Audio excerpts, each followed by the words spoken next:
Assalamualaikum warahmatullahi wabarakatuh. Alhamdulillah wassalatu wassalamu ala Rasulillah wa ala alihi wa sahbihi wa mawalah wa la hawla wa la quwata illa billahi wa ba'du. Qala Allahu azza wa jal, ya ayyuhalladzina amanu taqullaha haqqa tuqatih wa la tamutunna illa wa antum muslimun. Amma ba'du, ma'asyiral muslimin yang dimuliakan Allah subhanahu wa ta'ala. Alhamdulillah, segala puja dan puji hanya milik Allah subhanahu wa ta'ala. Salawat dan salam marilah kita haturkan kepada baginda alam Nabi besar Muhammad sallallahu alaihi wa ala alihi wasallam. Ma'asyiral muslimin yang dimuliakan Allah subhanahu wa ta'ala, di malam hari ini kita akan membahas tentang 10 wanita yang sangat malang nasibnya. Dia terlaknat dan terancam masuk neraka. Padahal seorang wanita itu, Nabi sallallahu alaihi wasallam menghabarkan kepada kita lebih mudah untuk masuk surga dibandingkan laki-laki.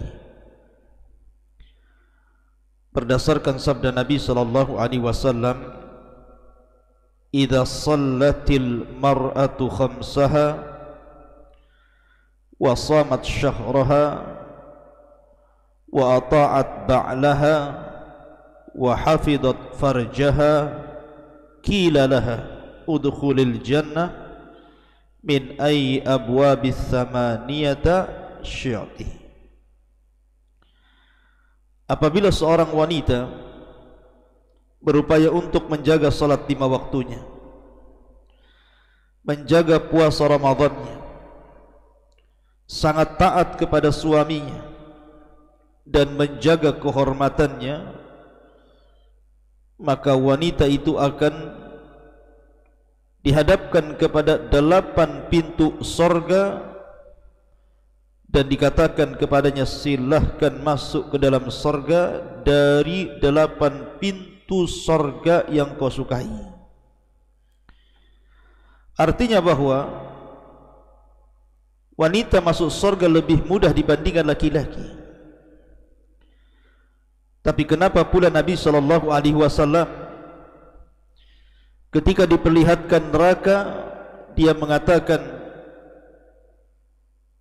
ittala'tun nara fa idza aktsara ahliha nisa. Aku diperlihatkan neraka, ternyata kebanyakan para penghuninya adalah kaum wanita. Lalu siapa saja wanita-wanita yang malang nasibnya di akhirat, bahkan terlaknat dan terancam neraka? Ada 10 wanita yang disabdakan Nabi sallallahu alaihi wasallam. Siapa saja mereka? Yang pertama, al-mar'atul lati taghdhibu zawjuha. Seorang wanita yang suaminya marah kepadanya. Dan itu berdasarkan hadis Abi Hurairah radhiyallahu an. Nabi sallallahu alaihi wasallam bersabda, "Idza da'a ar-rajulu imra'atahu ila firashihi fa'abat fabata ghadban 'alayha la'anatha al-mala'ikatu hatta tusbiha." Rawahul Bukhari.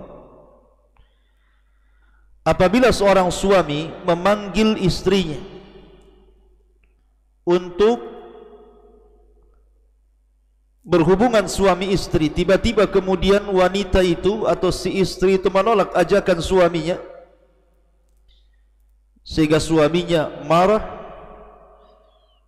sehingga dia tertidur di atas kemarahannya, maka para malaikat akan melaknat wanita itu sampai di waktu subuh. Hadis ini dikeluarkan Imam Bukhari. Subhanallah. Jadi Allah Subhanahu wa taala ketika menciptakan malaikat, maka ada malaikat-malaikat itu yang bertugas dan ditugaskan Allah hanya untuk melaknat. Dan salah satu orang yang akan dilaknat para malaikat adalah wanita yang membuat emosi suaminya, yang membuat marah suaminya. Ini yang pertama. Yang kedua, nisaun kasiyatun ariyat, wanita yang berpakaian tapi telanjang.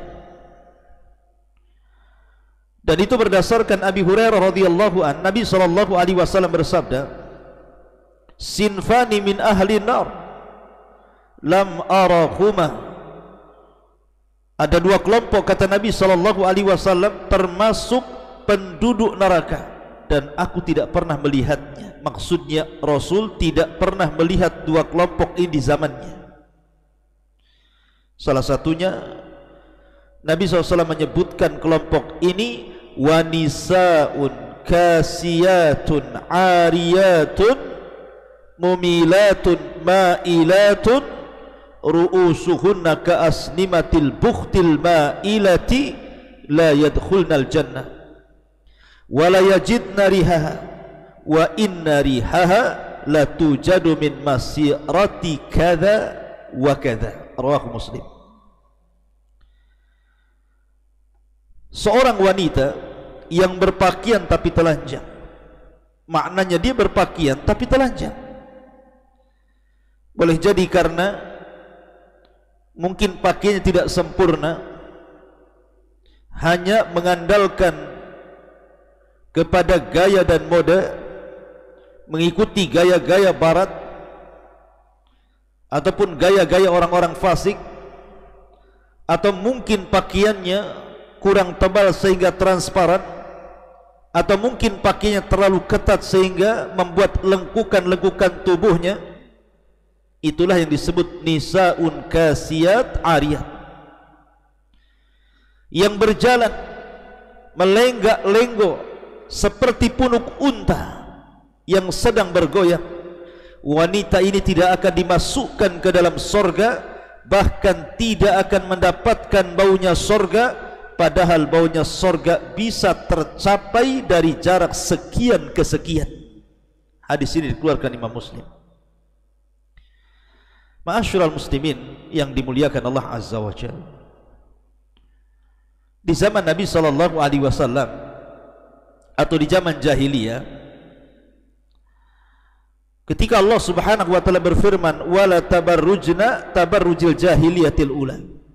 Janganlah kalian berdandan seperti dandanan jahiliyah. Seperti apa dandanan jahiliyah itu? Ada yang mengatakan bahwa dandanan jahiliyah itu karena mereka ketika memakai kerudung nampak rambut di depannya, kemudian nampak lehernya, kemudian menggunakan anting-anting di kaki ataupun gelang di kaki, sehingga kalau berjalan itu terdengar suaranya. Itulah tabarrujnya jahiliyah. Tapi di zaman sekarang bukan hanya sekedar membuka leher, membuka depan kepala, bahkan semua kepalanya terbuka, bahkan semua badannya terbuka. Na'udzubillah. Artinya wanita-wanita seperti ini lebih jahiliyah dibandingkan jahiliyah. Dan itu hanya ada di zaman sekarang, tidak ada di zaman Nabi atau di zaman jahiliyah sekalipun. Dan wanita seperti ini terancam oleh neraka. Yang ketiga, al-mutasyabbihat minan nisa'i birrijal, wanita-wanita yang ingin menyerupai laki-laki. Dan itu disebutkan dalam riwayat Bukhari dari Abdullah ibn Abbas radhiyallahu anhuma, Nabi sallallahu alaihi wasallam bersabda, "La'anallahu al-mutasyabbihina minar rijal bin nisa wal mutasyabbihati minan nisa'i bir rijal." Semoga Allah melaknat laki-laki yang menyerupai perempuan ataupun perempuan yang menyerupai laki-laki. Lihat di zaman sekarang, Pakaian wanita itu terkadang persis seperti laki-laki. Biasanya kalau perempuan itu kan identik pakai abaya, tidak ada lengkukan kakinya, betul-betul lurus pakaian dari atas sampai ke bawah. Tapi di zaman sekarang lihat, banyak wanita-wanita yang menggunakan levis, celana jeans, celana ketat, kaos laki-laki, bahkan dipotong rambutnya ala laki-laki, bahkan cara jalannya pun seperti laki-laki, cara bicaranya seperti laki-laki. Maka wanita-wanita seperti ini terlaknat, karena wanita ini punya tabiat kelembutan, rasa malu. Itulah tabiat wanita. Ma'asyiral muslimin yang dimuliakan Allah Azza wa Jalla. Kemudian yang keempat, an-nahi'atu, wanita-wanita yang suka niyaha. Apa itu niyaha? Niyaha itu artinya menolak takdir saat orang-orang yang dicintainya meninggal dunia. Boleh jadi ayahnya meninggal dunia, suaminya meninggal dunia, anaknya meninggal dunia, kemudian dia pun meraung-raung, mengguling-gulingkan badannya, merobek-robek pakaiannya, kemudian berteriak-teriak, menangis kencang, menolak takdir. Itulah naiyah. Naihah. Nabi SAW bersabda, laisa minna man latamal khudud wa syaqqal juyub wa da'a bida'wal jahiliyah, rawahul Bukhari. Bukan termasuk umatku, kata Rasul, orang yang memukul-mukul pipi, merobek-robek pakaian ataupun pesak ataupun berteriak-teriak ala jahiliyah saat ada musibah yang menimpahnya. Maka niyahah itu tidak dibolehkan, haram hukumnya, karena akan mempengaruhi si mayat, karena akan diazab si mayat itu karena niyahahnya atau tangisan ratapannya orang yang hidup. Makanya dahulu ketika Ummu Sulaim meninggal, putranya Abu Talha namanya Abu Umair yang masih kecil, keluarganya menangis. Maka kata Ummu Sulaim mengatakan, keluarlah kalian. Kalau kalian tetap menangis, keluar kalian dari rumah ini. Ma'asyiral muslimin yang dimuliakan Allah Azza wa Jalla. Kemudian yang nomor lima, al-mar'atu al-mubalaghatu fil haddad. Seorang wanita yang sangat keras hati, seorang wanita yang susah memaafkan suaminya, seorang wanita yang kasar, seorang wanita yang justru dia ingin memegang tampuk kekuasaan rumah tangga, seorang wanita yang egois, seorang wanita yang ingin menang sendiri, seorang wanita yang mengajak bertengkar dengan suaminya. Maka seorang wanita seperti ini juga terancam. Ma'asyiral muslimin yang dimuliakan Allah Azza wa Jalla, bahkan terlaknat. Makanya kenapa Nabi SAW mengatakan, apabila seorang suami dan istri bertengkar, harusnya seorang wanita tidak harus melihat salah siapa, dirinya atau suaminya, tapi wanita yang salihah dan wanita penghuni sorga, dia ambil tangan suaminya dan mengatakan, wahai suamiku, maafkan diriku, aku tidak bisa memejamkan mataku sampai kau memaafkan diriku. Jadilah wanita lembut. Kemudian juga yang nomor 6, al-washimatu wal mustawshimah. Nabi SAW mengatakan, la'anallahul washimah wal mustawshimah. Allah melaknat wanita-wanita yang ditato, ataupun wanita-wanita yang mentato dan yang minta ditato, dua-duanya dilaknat. Lihat wanita sekarang, konon katanya tato itu untuk memperindah, mempercantik, yang ada tato ini memfitnah, bahkan merusak ciptaan Allah Subhanahu wa taala. Maka wanita-wanita yang ditato dilaknat, terancam masuk neraka. Kemudian yang nomor 7, al-mar'atu al-musta'tirah, wanita-wanita yang suka mengumbar wewangian ke orang lain. Kata Nabi sallallahu alaihi wasallam, ayyumam ra'atin ista'tarat thumma kharajat famarrat ala qaumin liyajidu rihaha fahiya zaniyatun. Siapapun wanitanya yang menggunakan wewangian, kemudian dia keluar sengaja ingin memfitnah laki-laki sehingga baunya tercium laki-laki, maka Rasul mengatakan wanita itu seorang pezina. Na'udzubillah. Kemudian yang nomor 8, al-mar'atul lati tatlubut talaqa biduni udhrin syar'i, wanita yang memaksa meminta talak kepada suaminya tanpa ada uzur.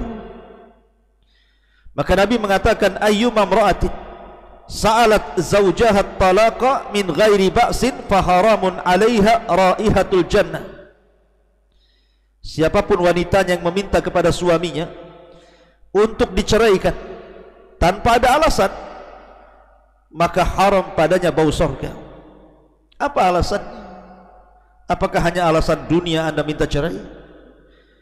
Ketika suami Anda berada di atas dunia, kerja layak, gaji pantas, Anda senang bersamanya. Ketika Allah uji kemudian dengan menganggur dan dia sudah berusaha untuk bekerja tetapi Allah belum beri kesempatan untuk bekerja, tiba-tiba Anda kemudian meminta cerai.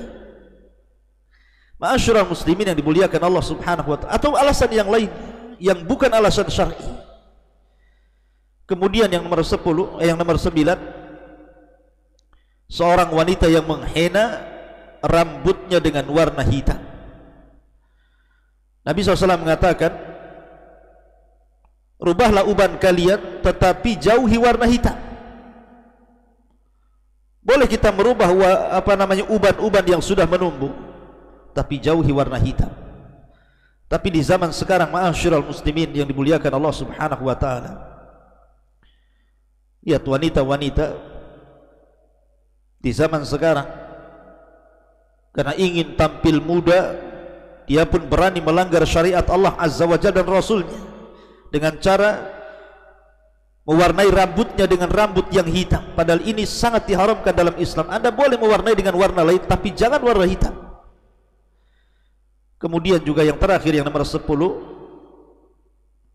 wanita-wanita al-muhallalalah, artinya wanita-wanita yang dicerai oleh suaminya talak 3, otomatis tidak bisa kembali kepada suami yang pertama, dia harus menikah lagi. Tetapi ada wanita-wanita yang kemudian berpura-pura menikah dengan orang lain hanya 1 hari 2 hari kemudian cerai, kemudian ingin kembali kepada suami yang pertama. Maka wanita seperti ini terlaknat, tidak boleh. Kalau dia menikah lagi, ya harus betul-betul menikah menjadi seorang istri. Jangan mencari-cari supaya dia diceraikan dan bisa kembali kepada suaminya yang lama, tetapi hiduplah seperti layaknya seorang istri. Sampai boleh jadi Allah takdirkan kemudian bercerai karena sebuah alasan, Anda boleh balik kepada suaminya. Tapi kalau Anda kemudian menikah dengan suami yang kedua, kemudian membuat gara-gara supaya cepat dicerai dan bisa kembali kepada suami Anda, maka tidak boleh, haram hukumnya. Dan juga ada tambahan, wanita-wanita yang mencukur halis, wanita-wanita yang menyambung rambut, wanita-wanita yang mengikir gigi, dan banyak lagi wanita-wanita yang nasibnya akan malang pada hari kiamat karena terlaknat dan terancam neraka. Wallahu a'lam bishawab. Ini yang bisa saya sampaikan, mudah-mudahan menjadi ibrah dan peringatan bagi kaum hawa. Subhanakallahumma bihamdika asyhadu an la ilaha illa anta astaghfiruka wa atubu ilaik.